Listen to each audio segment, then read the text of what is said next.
Еще раз здравствуйте. Тема сегодняшнего семинара – это учение Григория Гробового о душе. Данная структура учения основана на том, что когда, например, мы рассматриваем учение мое о спасении гармоничного развития, то здесь элементом управления выступает в первую очередь задача спасения всех через технологию использования разных элементов управления, например, душа, дух, сознание, тело и так далее.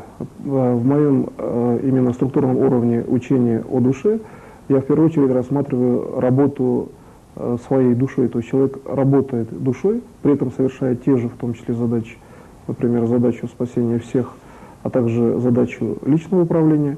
И когда вы занимаетесь управлением через структуру учения о душе, то в первую очередь вы рассматриваете принцип подобия, основан на том, что душа человека построена по тем же законам, что и физическое тело единого Бога.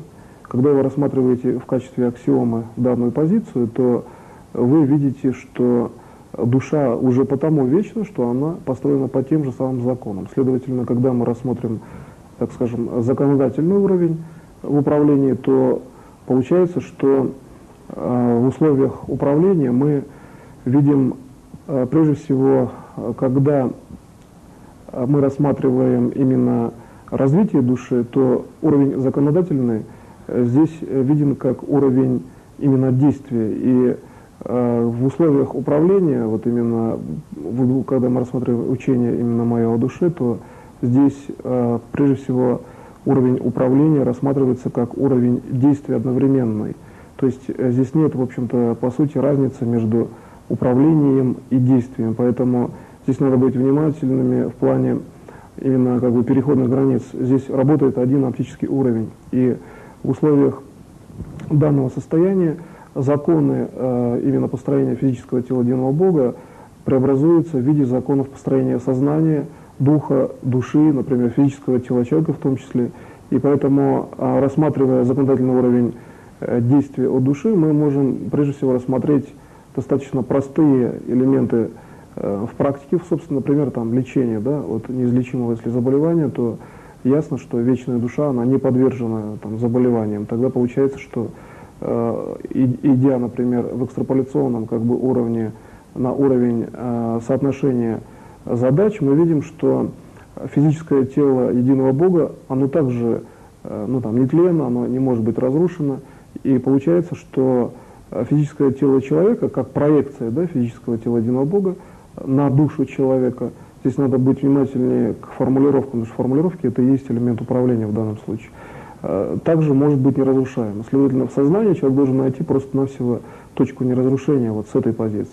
И если заболевание какое-то многосложное, предположим, оно комплексное, или там ситуация, да, она достаточно сложная в плане необходимости одновременного и комплексного решения, там, например, многими лицами, тогда получается, что по аналогии с тем, как делает физическое тело единого Бога, мы можем также действовать душой. И когда вот вы прослушиваете вот данную лекцию с точки зрения управления, то доступ, например, вашей души в любую ситуацию, он практически так же мгновенен, как вы имеете свое представление о том, что Бог также имеет доступ практически мгновенный в любую точку пространства-времени. Поэтому мгновенность действия здесь получается от осознания момента действия. То есть если вы хотите получить истину или знание более в адаптированной форме, простой, но это не значит, что несложно. Вот может быть простота, но сложная простота. Тогда вы, получается, действуете по аналогиям. И вот если так вот аналогично перевести, например, управление на уровень того, как работает тогда сознание человека, то получается, что сознание должно работать так, что каждый элемент восприятия – это есть восстановление человека, то есть это есть его жизнь, это есть его практически бесконечное развитие, и получается от самовосприятия человек должен двигаться в сторону бесконечного развития. А по моему учению о любви человек прежде всего идет по уровню развития любви, поэтому получается, что следующее развитие – это есть любовь, в том числе любовь к себе. И когда вы рассматриваете любовь к себе, то для многих этот процесс достаточно, в общем-то, часто абстрактный. То есть очень много людей, которые занимаются, например, в сфере спасения, в сфере развития жизнедеятельности, предположим, цивилизации, в личной деятельности, часто не ставят вопрос любовь к себе как вопрос, выраженный в действии. Например, следующее действие, человек пошел сделать покупку какую-то в магазине, но как он, например, выразит это действие, если он покупает, ну, предположим, там, что-то третье, да, не себе там и не другому, но он может покупать, предположим, интегральную плату, очень сложную, так выразить любовь через эту плату. То есть чем более техногеннее становится мир, тем более как бы ну, расщепленнее, что ли, становится информация выражения любви к себе. Так вот, в душе любовь к себе, так же, как любовь к Богу и вообще как ко всем вместе взятым, там, скажем, да, сразу ко всему миру, эта любовь, она едина и неразделима. Душа – это есть источник данной любви. И там любая плата, любая, там, предположим, система будущего управления, там, любая киборг-система – это подструктура уже из известной там, исходной точки этого состояния души. И когда вы уже переходите на уровень, например, следующий, да, в познании, в управлении, то получается, что достаточно найти эту точку в душе, и вы получаете практически мгновенный доступ в любое пространство-время через любовь. То есть душа – это есть фактически проводник любви, причем того уровня, что вы получаете проводник, во-первых, мгновенного уровня доступа, так же, как делает Бог, во-вторых, действуя на физическую материю. То есть Бог, Он может как действовать на физическую материю, да, так может и в виде вечного физического тела где-то проявиться, ну там пройти в виде физического тела человека. Тогда получается, что вот этот вот проход в виде физического тела человека – это есть развитие сознания человека по однотипному принципу. То есть если человек видит, что там неразрушаемое тело физического уровня, то есть физическое тело, например, единого Бога, где-то проходит и что-то покупает в магазине, то получается, что по аналогии человек понимает, что эта субстанция существует. Вот. И он понимает это на уровне духа. А в данном случае, по моему учению о душе, значит, дух выступает в виде субстанции, действующей и создающей одновременно. То есть если физическое тело единого Бога как-то действует на реальность и действует, например, посредством души человека, да, посредством собственной души, то душа человека действует посредством духа в данном случае. И когда мы получаем такое выражение, как бы линейное, что душа посредством духа действует на физическую реальность, мы получаем достаточно конкретный механизм управления, определенную форму реализации именно физического тела человека, потому что действие на физическую реальность обладает обратной волной. Если вы там подействовали на растение, и растение как-то улучшилось, или там выросло, или вы излечили человека, например, да, и как-то улучшили события, то вы получаете обратно практически столько же или больше. И вот эту как бы механику, да, распределительную, как бы с точки зрения там, весовых каких-то элементов, да, функциональных, или же, так скажем, объемов информации, очень четко вычислить даже можно по именно структуре развития души. То есть душа – это достаточно точное проявленное понятие в сознании человека. Вот что придает точность сознанию человека, так в данном случае достаточно ясно, что в сознании человека точность придает душа. И если мы рассмотрим структуру развития души, то мы видим, что понятие, например, точности в данном случае это есть понятие, которое несет, ну, как бы элемент как внешний, да, могут быть разные там миры, разные элементы управления, так вот, чтобы в этих мирах как бы иметь точный элемент в своей сущности, в своей личности, мы должны обязательно, прежде всего, подразумевать, что точность – это есть та характеристика, которая присутствует в нас.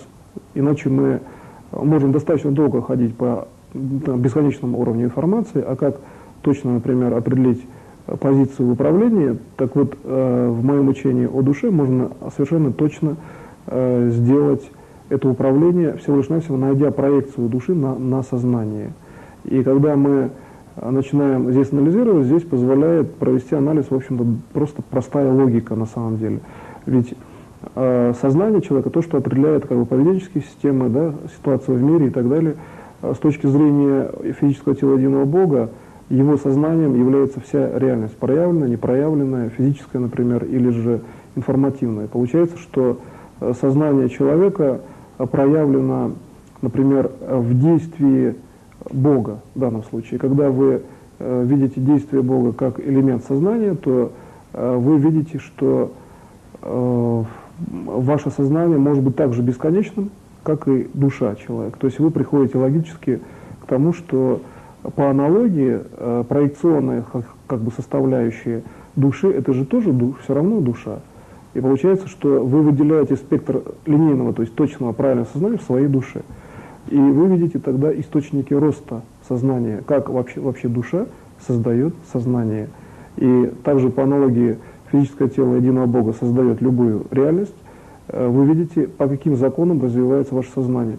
А душа имеет абсолютно все знания о будущем развитии. Следовательно, когда вы видите, как растет сознание, вы знаете точно, куда оно растет, что вы будете воспринимать. И, кстати, в качестве практики можете использовать такой элемент, что, идя по линиям роста сознания, увидите вообще будущее развитие своего сознания. То есть вы можете увидеть, как оно развивается, а с точки зрения Бога Он создал человека, который может адаптироваться вообще к любой реальности, следовательно, возможности развития сознания, они бесконечны, так же, как и то состояние, в котором находится душа. И учитывая, что для души это состояние, платформой которой является дух, вот вездесущий дух, в том числе дух Бога, то для сознания это есть развитие. Поэтому мир так устроен, что есть как бы стационарные, основополагающие источники реальности, да? Душа, например, физическое тело единого Бога, а сознание или там дух Бога — это элементы, которые могут развиваться. То есть дух Бога может быть развит, дух может быть привнесен. Божий дух может быть привнесен. И когда вы совершаете молитву, вы видите, что Бог, Он как везде сущен, так Он однозначно разговаривает только с вами. Да? Вот этот элемент перехода точности и все объемлемые как бы вот системы, то есть все объемлющие такое вот знание, которое вы имеете практически однозначно, вы видите, что Он решает все ваши вопросы, может решить и решает. Но когда вы к Нему обращаетесь, к Богу, то вы видите, что Он же вам дает знания, то есть развитие. И вот по аналогии с этим мы видим развитие своего собственного физического тела. То есть я пришел к физическому телу человеку через достаточно многоярусный, что ли, уровень управления, который в данной точке выражает начало построения тела.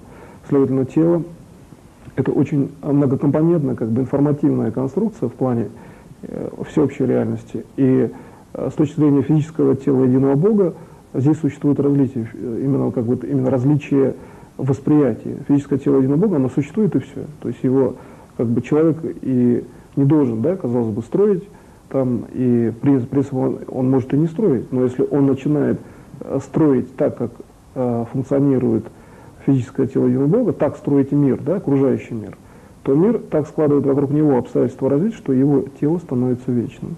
Вот в моем учении о душе, и я здесь скажу точнее о душе человека в данной части, мы говорим о том, что построение внешнего мира, то есть построение событий мира, создает именно линию развития, то есть фактически как бы судьбу человека. И когда вы смотрите на реальность именно глазами открытыми, с точки зрения открытыми от души, то вы видите, что все внешние объекты реальности, ну там животные, да, предположим, растения, какие-то другие нематериальные, материальные объекты, они имеют источник, который сравним и сопоставим с душой.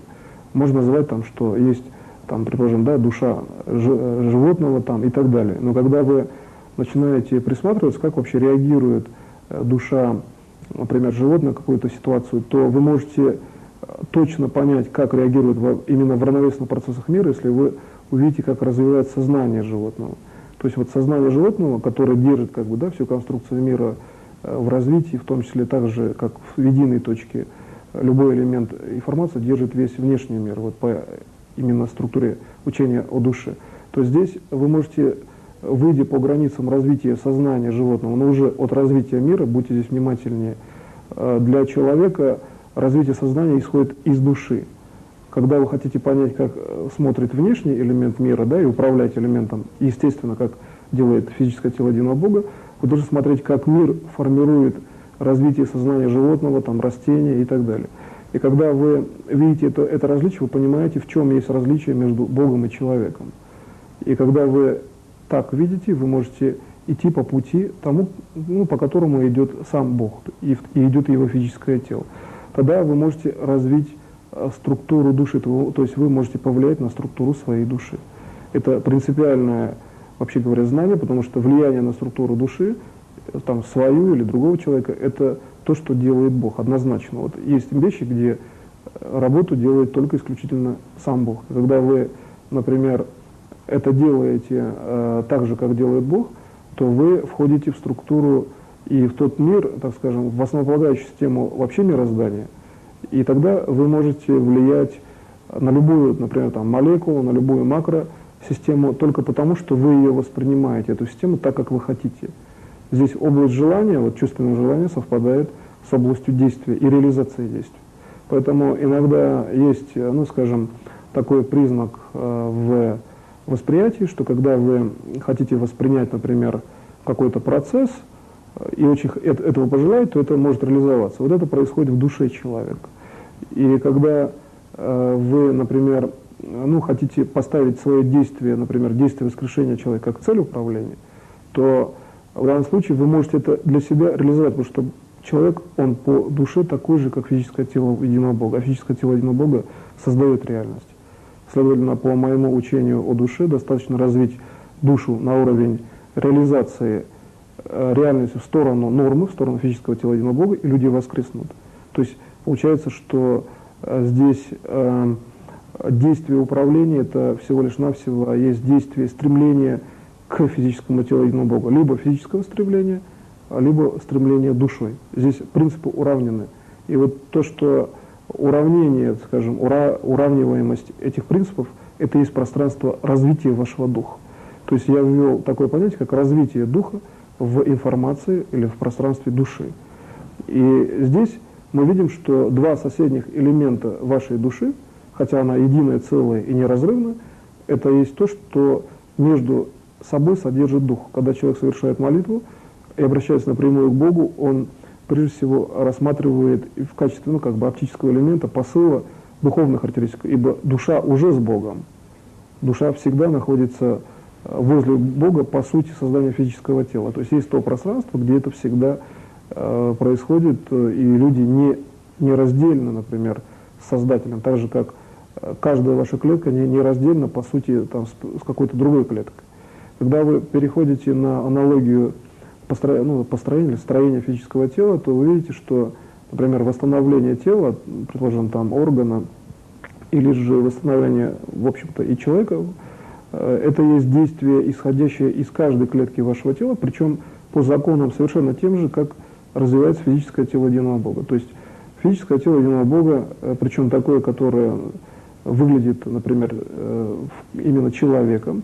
Проще говоря, если мы рассмотрим ситуацию развития от одной клетки, например, к другой информации, как вообще взаимодействует клетка одна с другой, то здесь можно рассмотреть такой принцип. От физического тела единого Бога исходит некое световое свечение, которое по каким-то законам попадает на какой-то предмет. И предмет данный, он как организовывается, да, тем же Богом, также он и получается управляем Богом, как бы в будущем времени. Да? Для Бога получается, что момент создания, момент следующего управления — это и есть одно действие. И между этими действиями существует только свет. Вот свет, на самом деле, знания, свет знания там, всех людей, всех как бы элементов мира о том, что вообще происходит, или самоосознание. И вот этот элемент самоосознания — это есть фактически клеточный уровень человека. То есть каждая клетка, по сути, по уровню, например, действия от Бога, она находится на уровне постоянного самоосознания. То есть интеллектуальный, получается, уровень клетки, вообще там атома или молекулы человека, это уровень, на самом деле, интеллектуально очень высокий.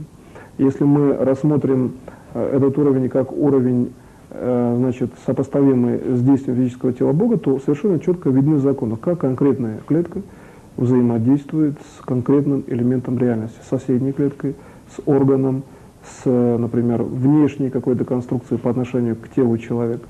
И когда вы начинаете так анализировать, вы видите, что вообще говоря, любая клетка восстановима, потому что у нее есть прямой контакт с Богом. И когда вы выходите уже на уровень этого контакта, то видите, что у Бога-то она вообще неразрушима. И эти данные находятся в вашем духе. Вы этот дух начинаете преобразовывать и на сознание, как бы экстраполировать, проецировать, и вы получаете динамичную систему развития сознания в вашей душе. То есть то, о чем я говорил до этого момента, это и есть статичная структура. Вы видите, как развиваются линии сознания на как бы платформе, да, на уровне души. А динамичная система – это как бы перемещающиеся, скажем так, блоки световые, информационные, которые обладают многосложными функциями. Это не как бы не линейная система уже. И когда вы начинаете дальше развивать свое сознание, или рассматривать уровень управления с точки зрения адаптации, вот как сделать, чтобы не было глобальной катастрофы, имея знания о душе. Здесь достаточно, получается, взять статичную функцию линейную, развить на уровень динамики и рассмотреть именно проявление любви от действия вашего сознания. Ведь проявлением действия Бога это и есть любовь. И когда вы, так как казалось бы, в простой такой логической схеме все это увязываете, вы получаете, что вы можете развить сознание до того уровня, когда вы действительно неразрушимы, вы можете там излечить там, любого другого человека, вы можете сделать управление событием.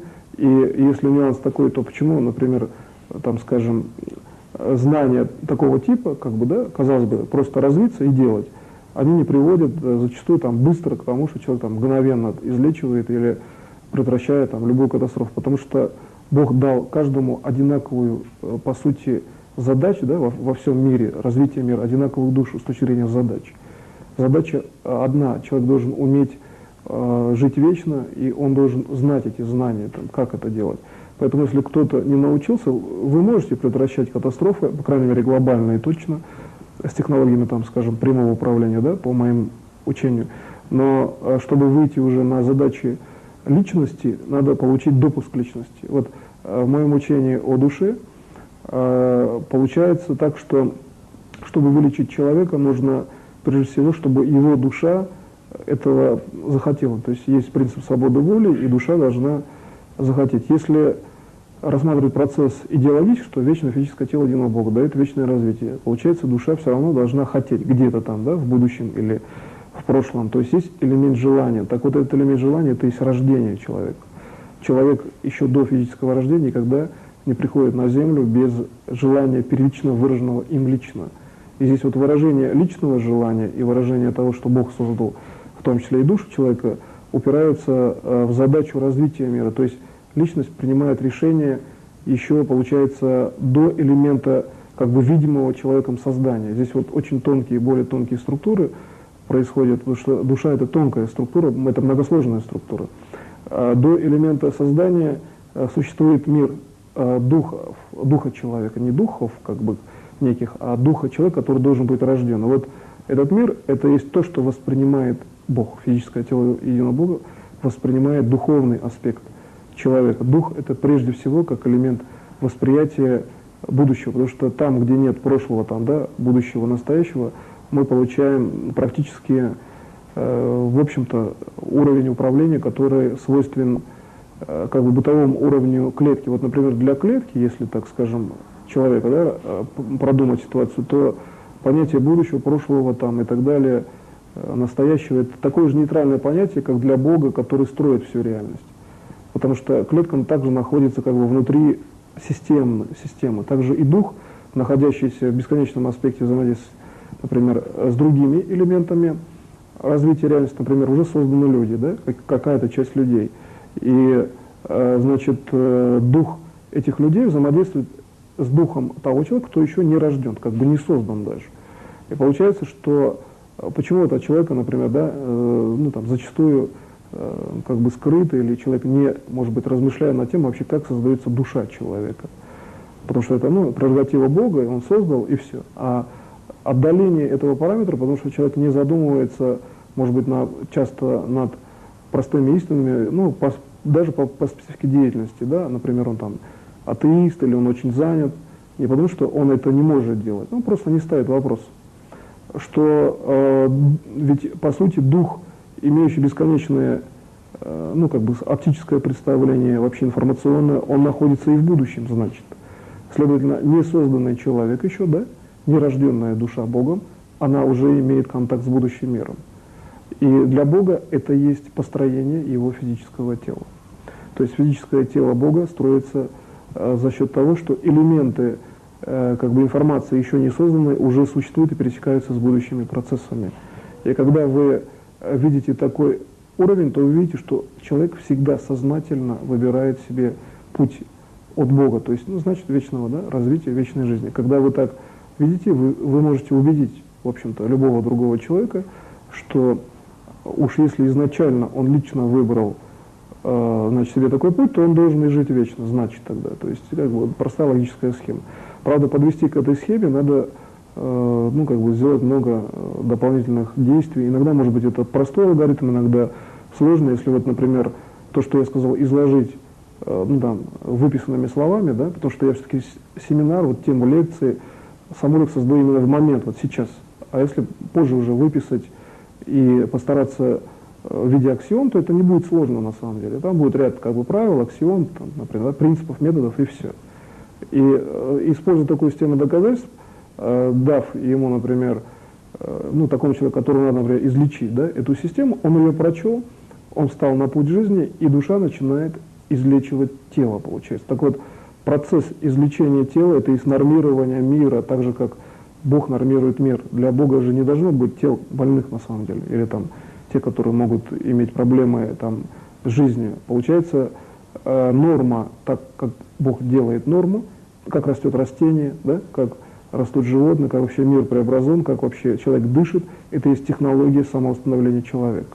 И когда вы начинаете так рассматривать, то можно, например, рассмотреть такой процесс, что, ну, предположим, взять там денежную фазу развития социального общества. Зачем нужны деньги? Вот если до начала развития всех элементов информации, там, до начала, да, создания человека стоял вопрос о первичном уровне информации, там, где не нужны деньги, зачем система распределения теперь требует денег, да, и так далее. И когда вы начинаете анализировать, то вы видите, что для того, чтобы мир спасти, ну, например, деньгами, да, то есть накопив, надо там копить деньги на спасение мира, например, да, поставив такую задачу, то самый чистый путь, именно направленный на спасение, это путь, идущий от души человека, то есть человек, действующий душой и как бы вкладывающий в систему финансовую, например, в систему там доступа информации, он тогда имеет больше инструментов, или там, если душу вкладывать там в технику, то получается техника не уничтожает. То есть любые системы взаимодействия, там денежные, информационные, значит, ну, денежные в плане управления какими-то процессами передачи информации. Да? Деньги как информация, как переток и передача информации. Или там техника как система информативного доступа. Самолет куда-то прилетел, человек как бы, да, преодолел расстояние. То когда мы рассматриваем именно вопросы так, что, например, одухотворяем через действие души, то мы получаем, что чем дальше, тем более все равно будет многообразен мир, то есть тем больше будет пересечений каких-то там, да, информативных, техногенных и так далее. Следовательно, мир будет все равно развиваться в плане максимального взаимодействия. И самый максимум взаимодействия — это то, что Бог практически дает человеку в качестве вечного развития. То есть количество событий накапливается для того, чтобы человек все-таки жил вечно. И когда вы знаете технологию работы души, каждое событие приводит именно к тому, что вы постигаете вот эту сущность. То есть каждое следующее событие приводит к еще большему постижению именно элемента вечного развития.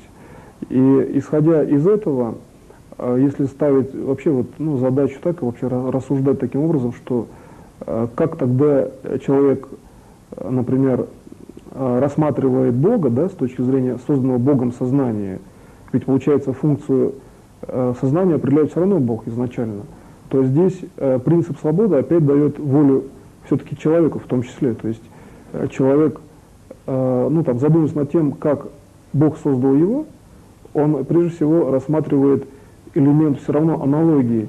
Там, например, физическое тело единого Бога достаточно просто, там, логически просто, например, предположить, что там, вечный Бог, имеющий там, вечное физическое тело, естественно, создал подобие, ну, это пусть будет душа. Но на самом деле это действительно так. То есть предположение, это и есть, получается, да, свершение, то есть реальное событие. А почему действительно так? Вот где критерий, да, этой действительности? Чтобы в многоплановом, что ли, уровне управления делать критериальные какие-то, например, выводы, надо совершать практику. То есть, например, там, 4-я стадия рака излечивается, когда мы мыслим так. И тогда мы излечиваем, например, у любого человека, да? И сами тогда мы, например, не болеем. И вот критерием вот этого вот истинного рассуждения является то, что мы, следуя воле Бога, например, в вечном развитии, совершаем нормирование, да, внешнего мира и там, внутреннего. И когда мы переходим уже к понятию внутреннего мира, то видим, что душа на самом деле освещает постоянно тело изнутри. Например, бывают вопросы, больше, видимо, в детстве, например, меня как-то достаточно долго, в общем-то, так интересовал вопрос, потому что меня почему-то вот спрашивали в детстве, где находится душа. Просто подходили дети, спрашивали, где находится душа. Я при этом видел конкретное локальное расположение первичного уровня свечения в теле, например, там, своем. Но при этом я на вопрос как-то старался так явно не отвечать, а достаточно мягко говорил, что надо задуматься о том, типа того, что как вообще применить, что ли, эти знания, как-то вот так вот я мягко отвечал. И когда, здесь поставить, например, вопрос сейчас так, да, то, в принципе, все равно, хоть, казалось бы, речь идет о детстве, там, о неком возрасте, когда дети спрашивают, однозначный ответ, он все равно будет очень, локальным. Да, конечно, душа проявлена в человеке, то есть она находится, естественно, да, в том числе в человеке, и в первую очередь в единственном уровне, физическом теле человека. Но так сказать, чтобы она находилась где-то локально, можно ее видеть, первый доступ по первым проверкам, свечение в районе сердца, да, вот свечение вашей собственной души. Когда попадаете в глубину, там пространство, которое практически бесконечно, и эта вот система восприятия сразу ваша начинает реагировать, что она действительно очень глубока, ваша душа, она там бездонна просто, она очень глубока. И вот когда вы начинаете так мыслить, то также вы можете приходить к контакту с Богом. Бог, Он также дает первое проявление, и также идет выход на него, да, как бесконечную систему знаний. И здесь получается, что есть личный аспект общения с Богом. А в бесконечной системе взаимодействия всегда есть место конкретному действию по обоюдному желанию. То есть, например, вы хотите воскресить или там вылечить, и Бог-то этого естественно хочет. Это изначально ясно, раз вы созданы. Получается, что путь только один. Вам надо найти дорогу, которую Бог дает, на самом деле, во всех элементах реальности. И здесь получается, что знание о создании человека, например, о создании души человека, да, как области пространства, это знание, которое могут люди воспринять, например, таким образом, что, скажем, если вы показываете это пространство, где создается душа, восприятие человека, то человек может не приблизиться к нему дальше логическим рассуждением, потому что его логика здесь и строится. И получается, чтобы показать механизм создания души, нужно логику развить настолько, чтобы логика, дух и душа были единым. А это и есть физическое тело человека.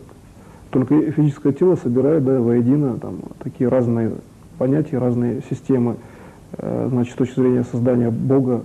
И когда вы видите эту реальность, то получается, что физическое тело должно участвовать или соучаствовать в процессе, скажем так, мироздания, в процессе взаимодействия таких уровней, как душа, дух.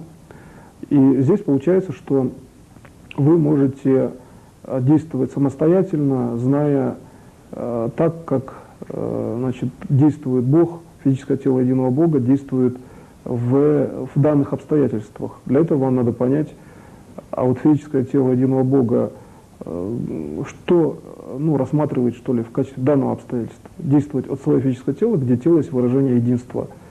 И вот почему, по моему учению, я всегда показываю, что вечность физического тела – это есть очень мощный, зачастую это есть часто единственный инструмент познания, который позволяет реально спастись цивилизации, потому что если мы не рассматриваем элемент вечности физического тела как элемент вечного развития, то мы всегда приходим к понятию именно конечных величин, за которыми достаточно неопределенная система развития. Да?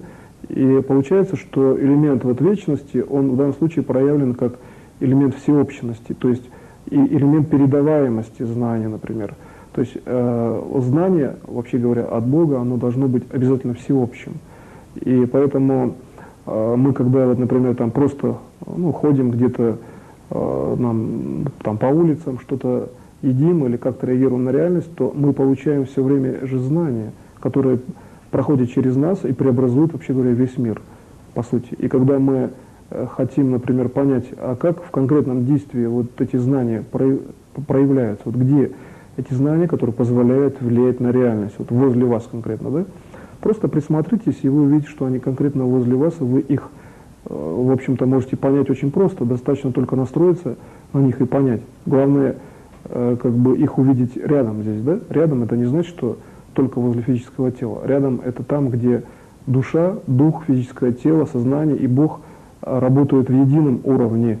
Вот я сейчас привел, в общем-то, кульминационно важные мысли в данной системе управления, в моем учении о душе, что на уровне души дух, сознание, физическое тело человека, душа человека, Бог, физическое тело единого Бога, могут действовать одновременно и синхронно.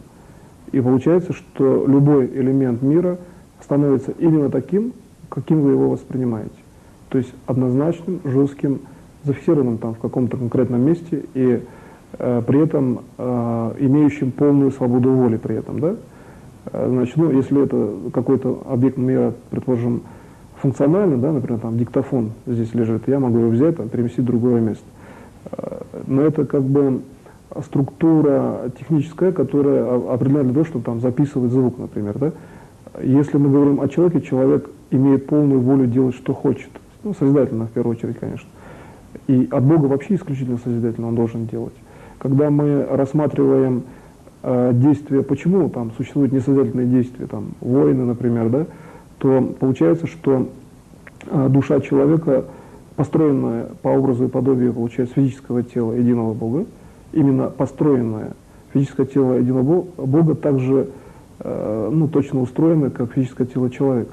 И когда мы видим эти законы, мы видим, что взаимодействие между элементами там, физического тела человека, да, и внешним миром часто бывает тоже травматично. Человек может ударить там, ногу, да, палец и так далее.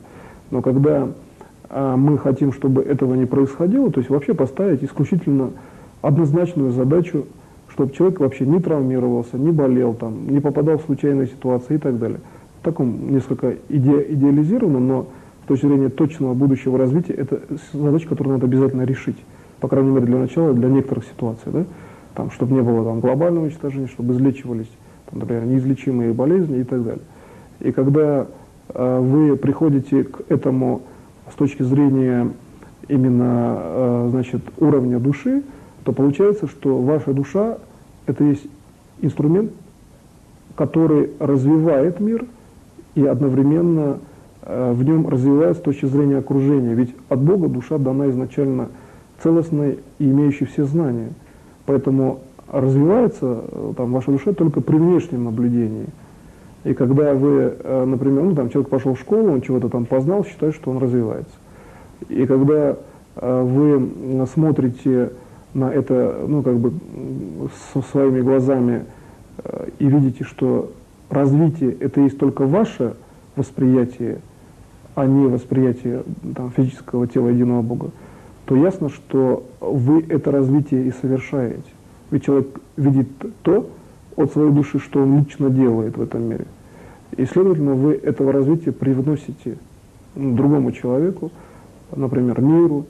И поэтому, по моему учению о душе, действием души вы обязательно даете знания практически свои, да, другому человеку, и при этом воспринимаете это как, в общем-то, его собственные знания. То есть вы делаете, вообще говоря, по аналогии с физическим телом Бога, то есть давая другому, вы даете ему как независимую систему, его собственность. Да?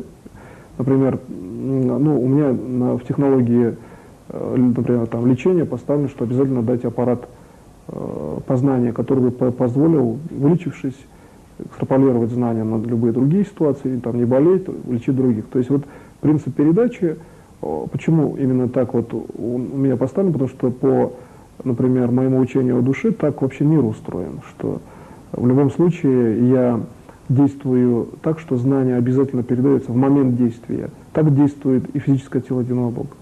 В момент действия создается объект реальности, и он уже развивается. Поэтому здесь нет времени в действии, нет времени. Бог находится всегда с нами, потому что Он постоянно находится как бы в этом времени. И вот наша задача понять, войти в синхронный, что ли, уровень взаимодействия с Ним. Почему вот при совершении молитвы многие события для человека они улучшаются. Что здесь ясны его, как бы, в первую очередь, глобальные системы, что хочет Бог именно в глобальном понимании, конкретно от каждого. Понятно, что Он хочет вечного развития, чтобы не было разрушений, войн, было создание, гармония. Но вот локально, именно локально, каждому человеку. И тогда получается, что вы видите практически каждого человека так же, как, например, воспринимает физическое тело единого Бога, но вы видите это духом. Дух всевидящий. То есть я уже перешел на следующий качественный новый уровень, что дух, идущий от развития души, он уже всевидящий. Просто вопрос в том, что как вообще поймать обратный сигнал, перевести на сознание. Там вы видите этого человека, ему надо в чем-то помочь, вы ему помогаете, например, да, а этого можете не замечать.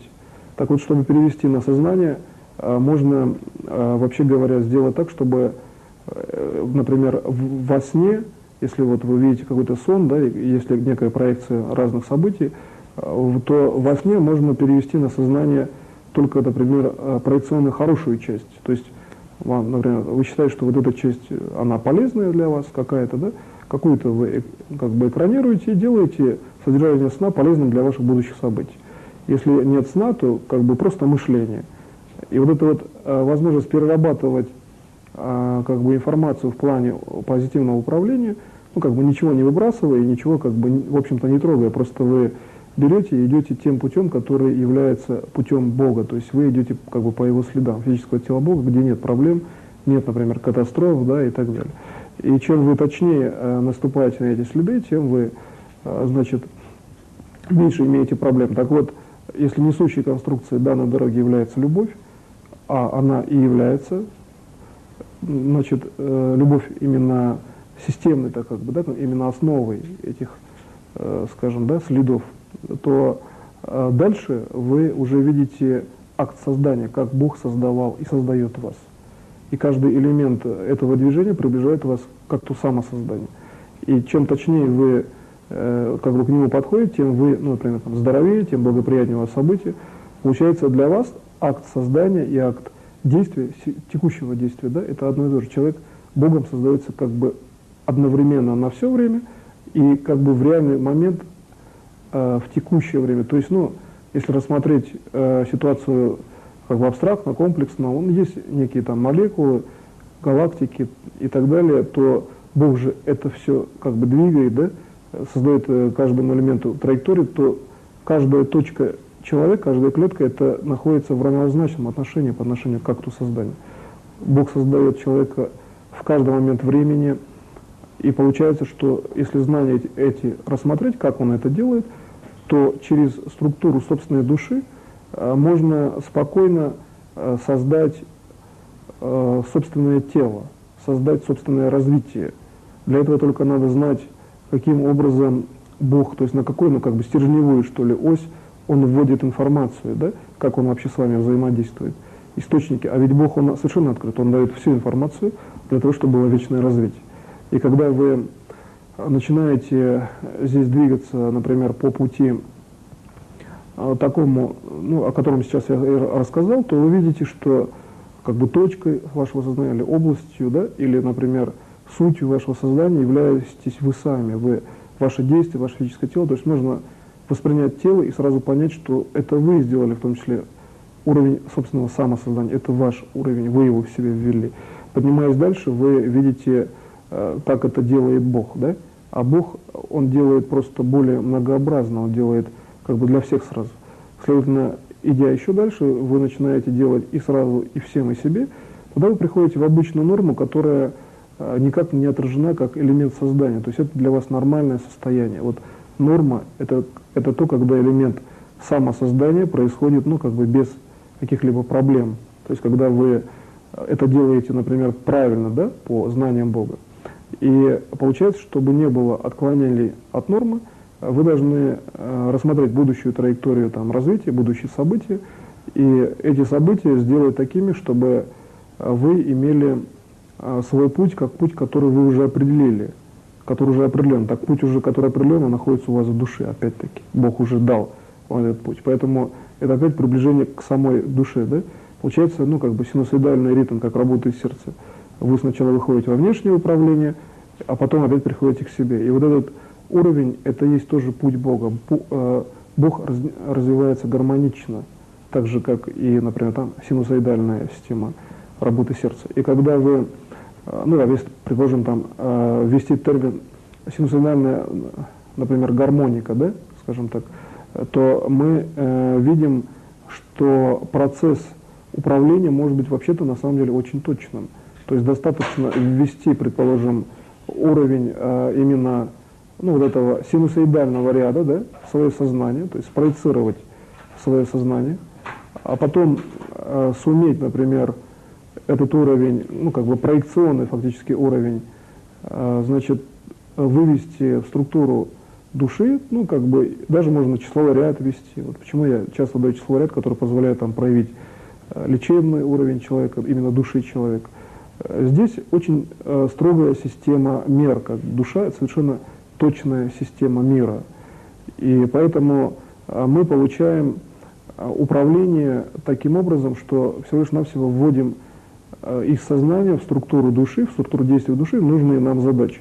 И получается, что мы получаем, например, там здоровое, да, там, собственное тело, получаем, ну, если будем долго работать, то, например, уже ближе к абсолютному здоровью можем получить. Если там меньше человек работает, больше занят другими делами, но он может там как-то все равно, по крайней мере, себя излечивать. Да? И когда мы приходим к такому понятию, что если излечивается клетка, или там человек в силах восстановить, пусть даже, например, одну клетку, то нет никаких ограничений вообще полностью восстановиться.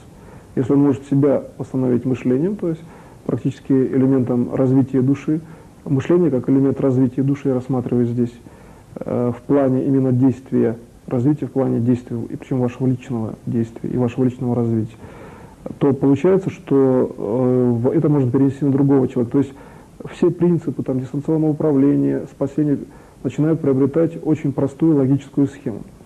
И когда вы переходите уже к тому, что вы получаете, например, управление как, например, систему мышления, то есть мышление – это изолированная система в данном случае. В ней можно делать очень статичные конструкции, распространять на реальность, и вы спокойно попадете в любую систему реальности. Вы видите, что рассматривая именно свою душу, да, душу физического тела единого Бога, или рассматривая, например, любой элемент реальности как одухотворенный элемент, вы вполне можете получить совершенно точную управляющую конструкцию, но которая имеет больше уровней как бы следующего развития, потому что это не просто управление как таковое, да, это и есть суть мира, истина мира, там, где душа, ну, там, свободна, спокойно, развита в качестве там, задач Бога. И в качестве самостоятельной работы проработаете следующую ситуацию. Сделайте так, чтобы свечение души, направленное на дух, сознание, физическое тело, было бы таким, что как бы совместная оптика, да, вот вы светите своей душой на дух, сознание, свое физическое тело, и совокупная оптика была бы направлена именно на физическое тело Бога, на единого Бога. И вы сразу увидите, что вы получите очень сильный, восстановительный, гармоничный эффект вот именно вечного развития. На этом я заканчиваю сегодняшний семинар. Спасибо за внимание.